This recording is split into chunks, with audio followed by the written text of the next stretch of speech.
मुख्यमंत्री पुष्कर सिंह धामी ने vibrate village programme की मंजूरी पर केंद्र का जताया आभार। कहा, सीमावर्ती गांव का होगा विकास, उत्तराखंड को भी मिलेगा लाभ।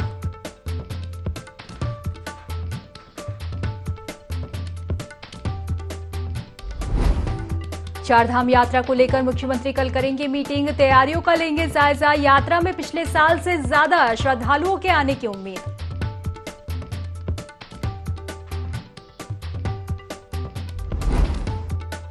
उत्तराखंड में जमीन के सर्किल रेट में 33.6% की हुई वृद्धि। नए सर्किल रेट आज से प्रदेश में होंगे लागू। नैनीताल की माल रोड सबसे महंगी।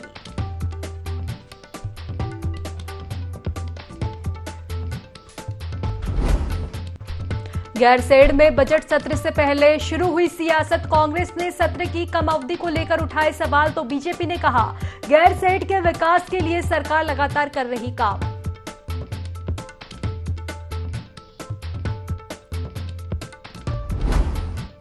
लोहाघाट की नवनिर्मित कोली ढेक झील में नावों का संचालन हुआ शुरू। बोटिंग शुरू होते ही पर्यटकों का लगा जमावड़, स्थानीय लोगों में खुशी।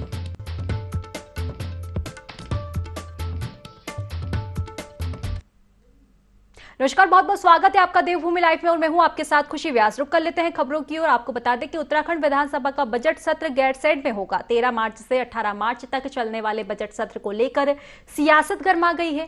कांग्रेस ने सत्र की अवधि को छोटा रखने का आरोप लगाया है। कांग्रेस के प्रदेश अध्यक्ष करण माहरा ने कहा कि सरकार डर की वजह से सत्र की अवधि को छोटा रख रही है। वहीं बीजेपी प्रदेश मीडिया प्रभारी मनवीर चौहान ने विपक्ष के आरोपों को बेबुनियाद बताया। उनका कहना है कि सरकार गैरसैंण के विकास के लिए लगातार कार्य कर रही है।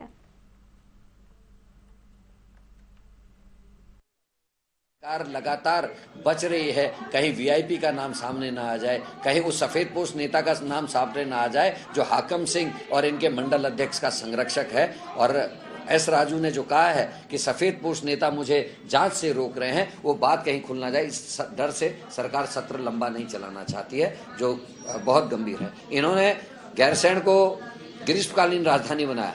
2.5 साल में पहला सत्र हो रहा है, एक दिन का सत्र नहीं चला 2.5 साल में।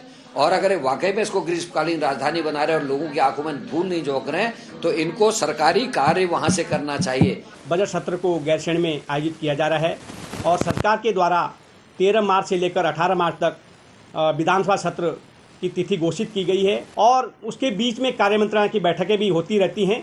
और कार्यमंत्रणा की बैठक में अगर इस प्रकार का कोई प्रस्ताव आगे आता है या बिजनेस और होता है तो निश्चित रूप से उसकी अवधि भी बढ़ाई जा सकती है। इसलिए हमारी सरकार की बिल्कुल साफ मंशा है कि गैरसैंण के विकास के लिए, और सरकार ने जो जिस तरह से पूरे उत्तराखंड के जन भावनाओं के अनुरूप बजट बनाने का जो मंतव्य रखा है, उसकी मुझे लगता है कि उत्तराखंड के अंदर एक ऐतिहासिक बजट माननीय मुख्यमंत्री जी के नेतृत्व में पारित होगा।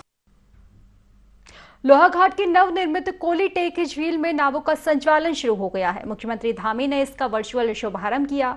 यहां वोटिंग का संचालन आरजे क्लब द्वारा किया जा रहा है। इससे पहले पर्यटकों को वोटिंग के लिए अन्य जगहों पर जाना पड़ता था। इस झील के निर्माण से स्थानीय लोगों को स्वरोजगार भी मिलने लगा है। झील में अभी सुविधाओं का और भी विस्तार किया जाना है। वहीं पर्यटन के साथ ही लोहाघाट नगर के लिए पेयजल योजना प्रस्तावित है।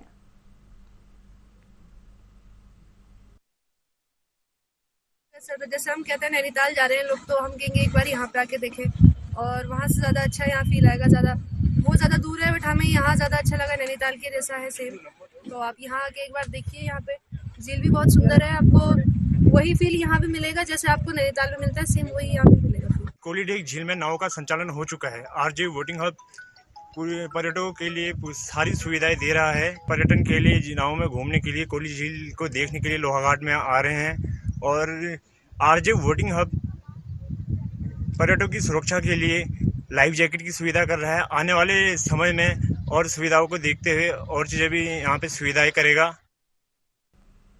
पिरान कलियार विधानसभा के धनोरा गांव के लोग कई सालों से जलभराव की समस्या से परेशान हैं, जिसका जनप्रतिनिधि और स्थानीय विधायक कोई भी निराकरण करने को तैयार नहीं है।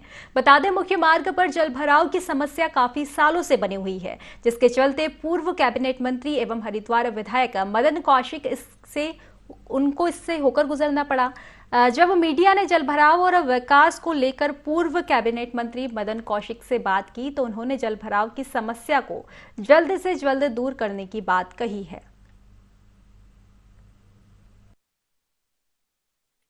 इस काम को वो पूरा करेंगे, क्योंकि मुझे लगता ये है कि जो यहाँ जनप्रतिनिधि है, खासतौर पर जो हमारे विधानसभा के, शायद वो ध्यान जो उन्हें देना चाहिए, विधायक के तौर पर नहीं दिया जा रहा होगा। उत्तरकाशी के भट्टवाड़ी ब्लॉक के हुरी गांव में एक मकान में भीषण आग लग गई। वहीं आग पर काबू पाने के लिए ग्रामीणों ने फायर ब्रिगेड को टीम की सूचना दी। इस दौरान मौके पर पहुंची फायर ब्रिगेड की टीम ने कड़ी मशक्कत के बाद आग पर काबू पाया। वहीं भीषण आग में घर का सभी सामान जलकर राख हो गया। हालांकि हादसे में कोई भी जनहानि की सूचना नहीं मिली है।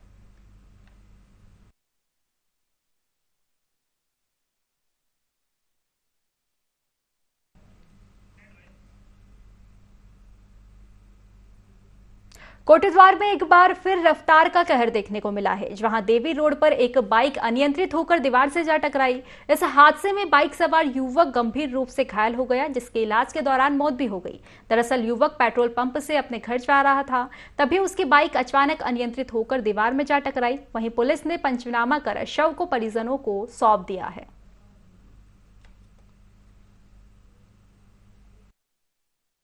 पाँच मिनट पे हमारी इमरजेंसी में आया था।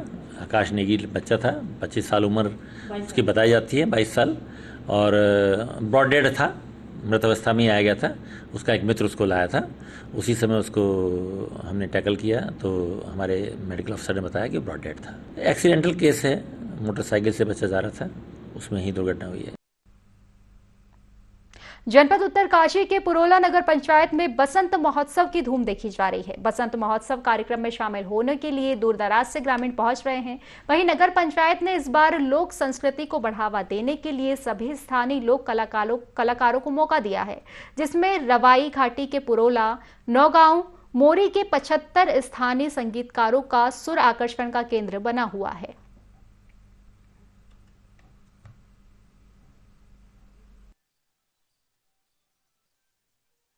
संगीतकार हैं हमारे क्षेत्र पूरे रवाई घाटी से, जिसमें मोरी ब्लॉक है, पुरोला ब्लॉक है, नौगांव ब्लॉक है। तीनों ब्लॉकों के संगीतकारों को बुलाया गया है और उनको एक प्लेटफॉर्म देने का हमने प्रयास करा है, ताकि लोग उन्हें जानें और उनको भविष्य में जो है और अच्छा मौका मिले, उनको लोग जान करके जो आगे बढ़ने का वो प्रयास करें। और लोकल जो संस्कृति है हमारी, जो हमारे रीति रिवाज है, उनको प्रमोट करना ही हमारा इस बार का जो मकसद रहा है कि हमारी लोकल खान पान क्या है, लोकल संस्कृति क्या है, लोकल रीति रिवाज क्या है, लोकल बोली भाषा क्या है, ये हमारा इसको बढ़ावा देना हमारा मकसद है। और हम सब तमाम लोगों से ये निवेदन करेंगे कि बढ़ चढ़ करके इस बसंत उत्सव में शिरकत करें।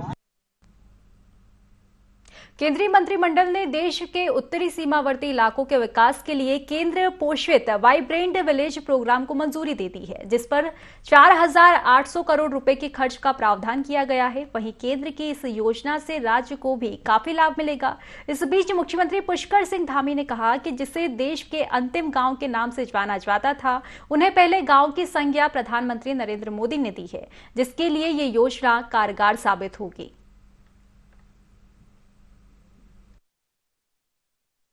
लिहाज से ये बहुत बड़ी योजना है। इतने सारे जो गांव, जो पहले गांव जो हमारे हैं, उन सभी गांवों को विकास की दृष्टि से सभी को आगे आने का अवसर मिलेगा। वहाँ पर जो बुनियादी सुविधाएं हैं, उन सुविधाओं का विकास होगा और उत्तराखंड राज्य के भी 4 गांव इसमें सम्मिलित किए जाएंगे। 4 गाँवों को उसका सीधा सीधा लाभ मिलेगा। हमारे भी सीमांत क्षेत्रों को लाभ मिलेगा। मैं माननीय प्रधानमंत्री जी का धन्यवाद देता हूं कि उन्होंने वाइब्रेंट विलेज की ये योजना पे सीधे सीधे धरातल पर उतारने का काम किया है और सीमांत के लोगों को आगे आने का एक राह उनकी मार्ग प्रशस्त किया है। सितारगंज में गूगल आईडी हैक कर ठगी की कोशिश करने का मामला सामने आया है। आरोपी ने सितारगंज कोतवाली में तैनात हेड कांस्टेबल नगेंद्र यादव की गूगल आईडी हैक कर परिजनों से पैसे की मांग की थी, जिसके बाद सूचना मिलने पर पुलिस ने छानबीन करते हुए बैंक ट्रांजैक्शन की ट्रेसिंग की और पुलिस की टीम गठित कर राजस्थान भेजी, जहां सीसीटीवी फुटेज की मदद से आरोपी को पकड़ने में पुलिस ने सफलता हासिल की है।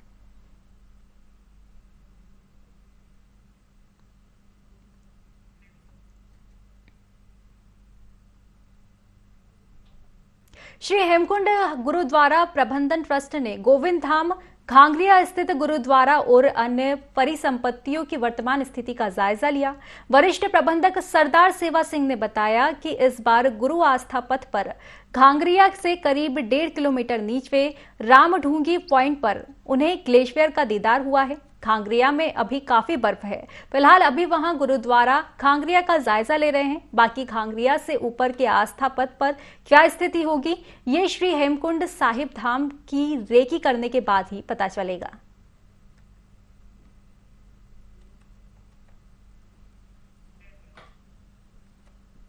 उधम सिंह नगर के खटीमा में भारत नेपाल सीमा पर बसे नारायण नगर गांव में मानव और पशु चिकित्सा शिविर तथा पशु चिकित्सा शिविर लगाया गया। 57वीं बटालियन एसएसबी के कमान अधिकारी के निर्देश पर यहां शिविर लगाया गया। शिविर में सीमावर्ती ग्रामीणों की निःशुल्क जांच की गई और दवाइयां भी बांटी गई। पशुपालकों को पशुओं के लिए फ्री में दवाइयां बांटी गई। एसएसबी समय समय पर सीमावर्ती क्षेत्र के लोगों के लिए शिविर लगाता रहता है और उन्हें जन कल्याणकारी कार्यक्रम के बारे में भी जानकारी दी जाती है।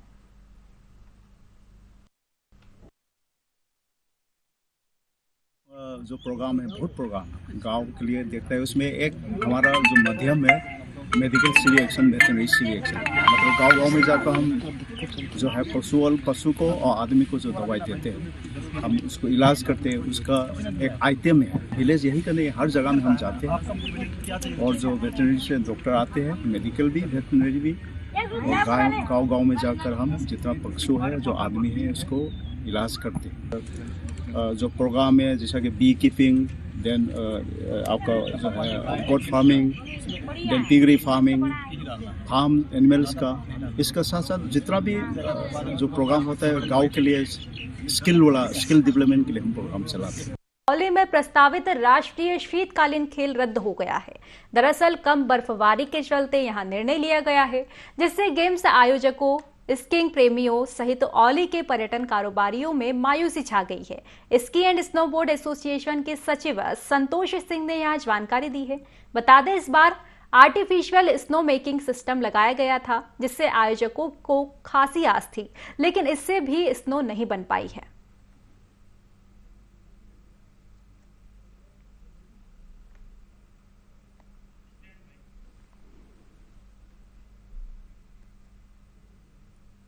खबरों में आगे बढ़ेंगे। जोशीमठ के सेब बागानों पर मौसम की दोहरी मार पड़ रही है। फरवरी माह के जहां इन पहाड़ों पर बर्फ की मोटी चादर बिछी रहती है, वहीं अब बर्फ पिघल जाने से खेत खलियान सूखने लगे हैं। सेब बागान के काश्तकार आपदा की इस मार से हताश हो गए हैं। कई किसानों ने तो भू धसाव के चलते बागानों की कटाई और छटाई भी शुरू कर दी है। सेब उत्पादकों को अब सेब की पैदावार की चिंता सताने लगी है। इधर मौसम विभाग ने भी पहाड़ी क्षेत्र में तापमान बढ़ने का अलर्ट लगातार जारी कर दिया है। ऐसे में किसानों के चेहरे पर मायूसी छाना लाजमी है।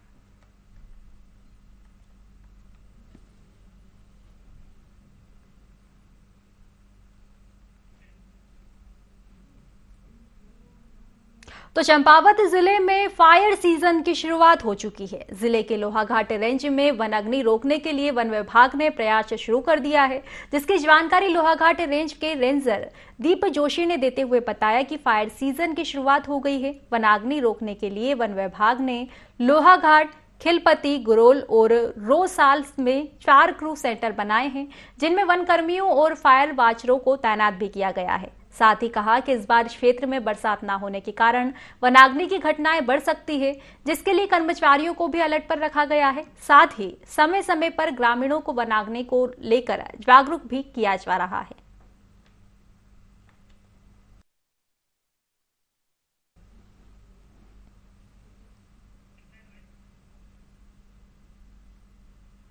तो एनजीटी के आदेश के बाद मसूरी में पानी की समस्या का हल निकाल लिया गया है। जल संस्थान मसूरी टैंकर एसोसिएशन ने क्रमवार दी थी, आंदोलन की चेतावनी उन्होंने दी थी। झील का पानी बंद होने से मसूरी का पर्यटन भी अब प्रभावित हो रहा है।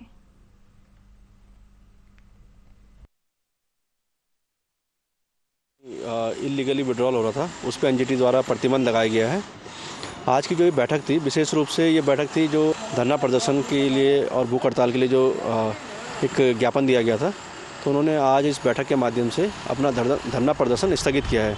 व्यापार मंडल की तरफ से जो धरना किया गया था पानी की समस्या को देखते हुए, तो उसमें हमने व्यापार मंडल अध्यक्ष बड़े भाई रजत अग्रवाल से निवेदन करा कि आप अपना धरना ख़त्म करिए और मसूरी को पानी के किसी भी स्तर पे कमी नहीं होने देंगे। पूरा प्रयास रहेगा कि जितना हो सके पानी की सप्लाई सुचारू रहेगी। एनजीटी द्वारा झील के निकट पानी को जो फ्री फ्लोइंग वाटर था, झरना था, वहाँ से पानी लेना और उसे बेचने पर प्रतिबंध लगा दिया गया था। इस आदेश के बाद मसूरी के तमाम होटलियर्स में, होम स्टे स्वामियों में, रेस्टोरेंट मालिकों में, व्यापारियों में और निवासियों में बहुत ही पानी के लिए हाहाकार थी, भय था, डर था कि कोरोना के 2 वर्ष के बुरे हाल के बाद कहीं ये वर्ष भी कहीं सोना न जाए, कहीं पर्यटक मसूरी से मुंह ना मोड़ लें, परेशान ना हो, अर्थव्यवस्था खराब ना हो और स्थानीय युवकों की बेरोजगारी पे ना आ जाए जब होटल बंद हो जाएंगे पानी की कमी के कारण। लेकिन इस समस्या को देखते हुए हमारे द्वारा मानवाधिकार आयोग में एनजीटी में पिटीशन लगाई गई। साथ में हमारे द्वारा 3 दिवसीय एक आंदोलन की चेतावनी दी गई 15, 16, 17 तारीख की, जिसमें चक्का जाम तक की चेतावनी दी गई थी। पर बहुत ही खुशी की बात है कि उत्तराखंड जल संस्थान द्वारा पानी की पूर्ति जो 14 MLD होनी चाहिए, लेकिन 7.5 MLD तक जल संस्थान के पास है। बाकी की पानी की पूर्ति ग्राम क्यारकुली और ब्रासखंडा से होगी, जिसके लिए हम बासाघाट से होगी, जिसके लिए हम राकेश रावत जी का, कौशल रावत जी का, उत्तराखंड जल संस्थान का तहे दिल से धन्यवाद करते हैं, आभार व्यक्त करते हैं। उत्तराखंड डीजीपी अशोक कुमार हल्द्वानी थाने का निरीक्षण करने वाले हैं, जिसके चलते लगातार 5वें दिनों से थाने में साफ सफाई का काम जारी है। सभी कर्मचारी और पुलिस अधिकारी तैयारियों में जुट चुके हैं। आपको बता दें कि हल्द्वानी में हरियाली को लेकर पूरा ध्यान दिया जा रहा है। वहीं डीजीपी अशोक कुमार के निरीक्षण के बाद बढ़ते अपराधों को रोकने के लिए एक अहम बैठक भी आयोजित की जाएगी, जिसके चलते पत्रकारों से भी वार्ता की जाएगी।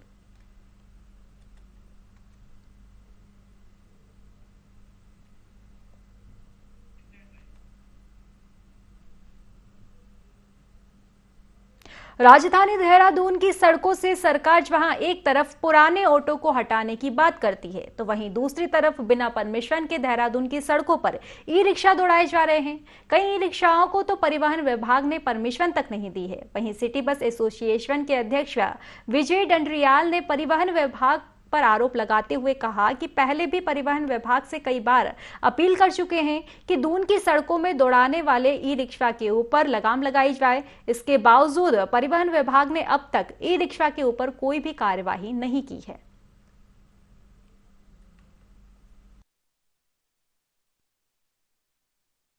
पंद्रह से जब से ई रिक्शा दे रहे थे तभी से हमने लड़ाई करी थी। इस पे हमारा ये कहना था कि केंद्र सरकार के द्वारा वहाँ ई रिक्शा दिए गए थे जहाँ पर जो है वो हाथ रिक्शा या पैर के रिक्शे से चलाते थे।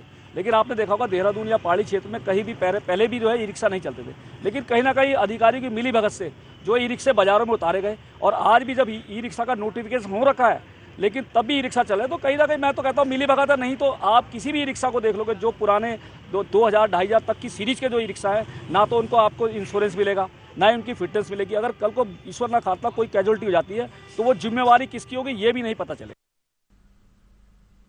देहरादून में 19 फरवरी को देश के अलग अलग राज्यों के रिटायर्ड सैन्य अधिकारी सम्मेलन करने जा रहे हैं, जिसमें मांग की जाएगी कि जगह जगह भ्रष्टाचार बढ़ रहे हैं, जिसको खत्म करने के लिए सरकार रिटायर्ड आर्मी अधिकारी को सरकारी विभागों में नियुक्त करे, जिससे कि विभाग में बदलाव हो सके और आम जनता को भी राहत मिल सके।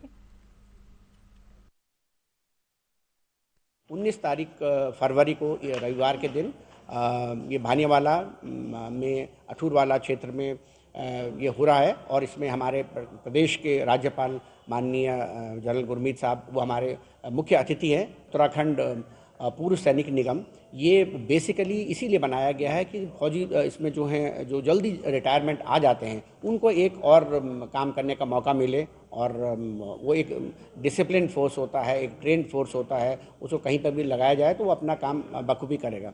तो अगर कुछ इस तरह की बातें कुछ पहले आई थी तो वो धीमे धीमे जो संगतियां हैं उनको दूर करने का प्रयास किया जा रहा है एंड आई एम श्योर वो जल्दी ही चीज़ें ठीक हो जाएंगी, ये मेरा पूर्ण विश्वास है।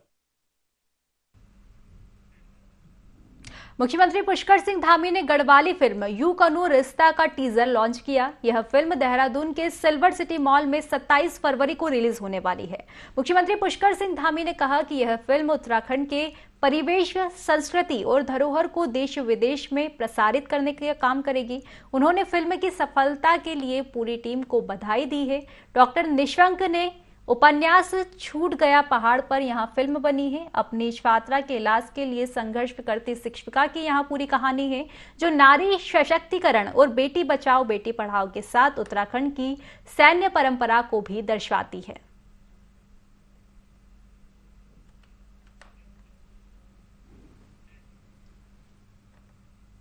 तो देहरादून के विधानसभा स्थित कार्यालय में मंत्री डॉक्टर प्रेमचंद अग्रवाल ने G20 समिट की प्रारंभिक तैयारी को लेकर अधिकारियों के साथ बैठक की। इस बीच उन्होंने कहा कि उत्तराखंड में G20 से संबंधित 2 बैठकें हुई है।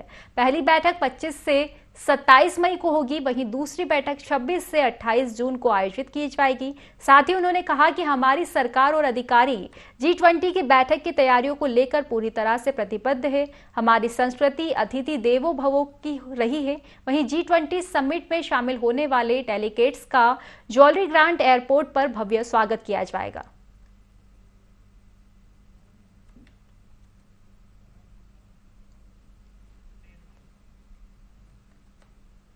राज्यपाल लेफ्टिनेंट जनरल गुरमीत सिंह ने राजभवन परिसर स्थित ट्यूलिप गार्डन का निरीक्षण किया और विभिन्न प्रजातियों की आकर्षक पुष्पावस्था की प्रशंसा की। साथ ही पुष्प वाटिकाओं की भी जानकारी ली। बता दें, राजभवन में विभिन्न प्रजातियों के बेहद आकर्षक ट्यूलिप पुष्प राजभवन में आयोजित होने वाले वसंतोत्सव तक पुष्प अवस्था में रहेंगे। इस साल राजभवन में ट्यूलिप की 13 प्रजातियां के 7000 बल्ब रोपित किए जाएंगे। बता दें, राज्यपाल के निर्देशानुसार राजभवन में श्री बद्रीनाथ धाम पुष्प वाटिका, श्री केदारनाथ धाम पुष्प वाटिका, गंगोत्री धाम पुष्प वाटिका, यमुनोत्री धाम पुष्प वाटिका, हेमकुंड साहिब पुष्प वाटिका और सैनिक धाम पुष्प वाटिका विकसित की गई है।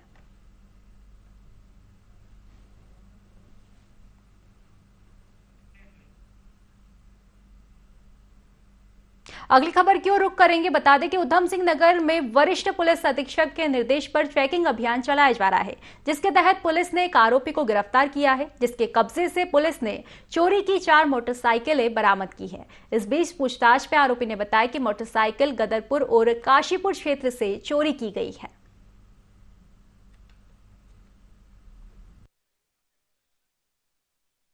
वाहन चोरी की घटनाओं को हमने काफ़ी गंभीरता से लिया और उसी संवेदनशीलता के कारण हमने अलग अलग चौकी इंचार्जों के नेतृत्व में टीम बनाई थी, जिसमें हमें लगातार कुछ वीडियो फुटेज, इलेक्ट्रॉनिक सर्विलांस और इसके माध्यम से जानकारी मिल रही थी कि कुछ लोग हैं यहाँ पे जो वाहन चोरी घटनाओं में संलिप्त हैं। एक बाइक मिली थी हमें, इसको चेकिंग में और इसमें जब जो हमारे पास ई चालान मशीन है उसके माध्यम से दिया गया तो ये संतोषजनक नहीं जवाब दे पाया। ले आकर के थाने में जब पूछताछ करी गई तो ये चोरी की बाइक निकली। इस तरीके से 2 बाइकों का रजिस्ट्रेशन तो हमारे वहाँ से, 3 बाइकें इसमें अन्य जगहों से चोरी की है। आज इसको माननीय न्यायालय के समक्ष हमारे द्वारा पेश किया जाएगा।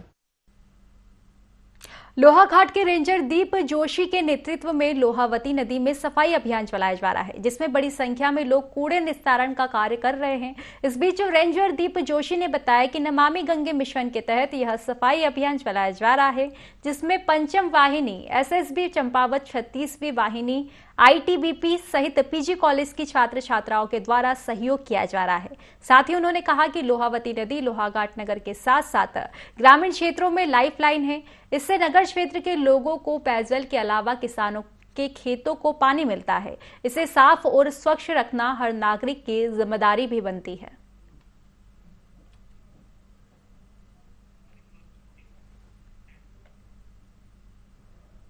तो फिलहाल की खास खबरों में बस इतना ही। आप बने रहिए IND 24 के साथ। नमस्कार।